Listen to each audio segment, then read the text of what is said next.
こんにちは、ブリックライダーです。今回はゲームレゴフォートナイトに登場するダイナミック基礎を実物のレゴで再現します。レゴフォートナイトのダイナミック基礎といえば、押すことができ、バルーンをつけて浮かせることも、スラスターをつけて移動させることもできる面白いアイテムで、工夫次第でいろんなものが作れるのが魅力ですよね。そんな便利アイテムダイナミック基礎を実物のレゴブロックで再現します。実際に組み立てたものがこちら。ゲーム内だと色合いがちょっと分かりにくかったので、それっぽい色で再現しています。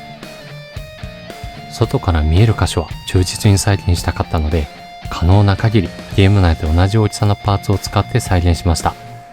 ただし、表面に使われているダークオレンジカラーのプレートパーツには、ゲーム内で使用されている 1×5 の大きさがないので、代わりに 1×2 と 1×3 のプレートパーツを組み合わせて使いました。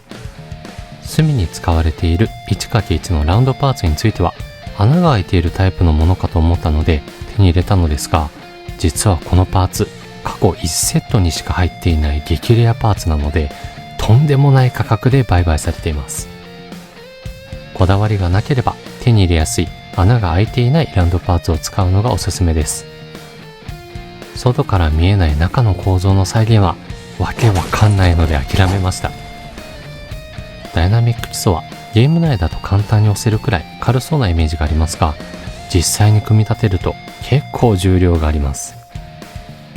そしてゲーム内と同じようにバルーンやスラスター、起動スイッチを取り付けることができます。ただしダイナミック基礎の側面にパーツを取り付けたい場合、ゲーム内とは違ってパーツを追加で付けてあげないと取り付けることができないです。その点だけ気をつければ、同様にホイールなども取り付けることができます。ちなみに大きなバルーンについてはゲーム内と同じ色のパーツが存在しないので諦めました。起動スイッチはもちろんレバーを動かせます。ゲーム内だと赤色ですが、こちらも赤のパーツが現状存在しないので、レディッシュオレンジっていう珍しいカラーで代用しています。そっちの色を出す前に普通に赤色のパーツから作ってほしいですよね。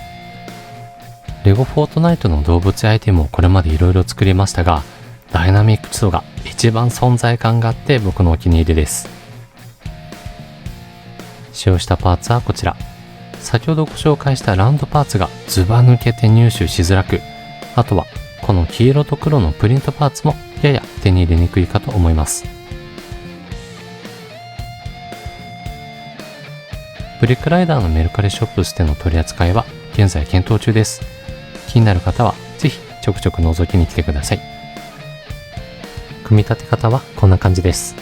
これまでは YouTube ショートでも組み立て動画を公開していましたが、ダイナミック基礎の組み立ては1分以内に収まりそうにないので、この動画だけで公開しています。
以上、今回はレゴフォートナイトのダイナミック基礎の組み立て方を紹介しました。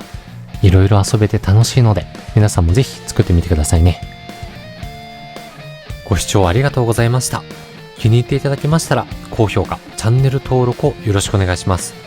ブリックライダーでした。また次の動画でお会いしましょう。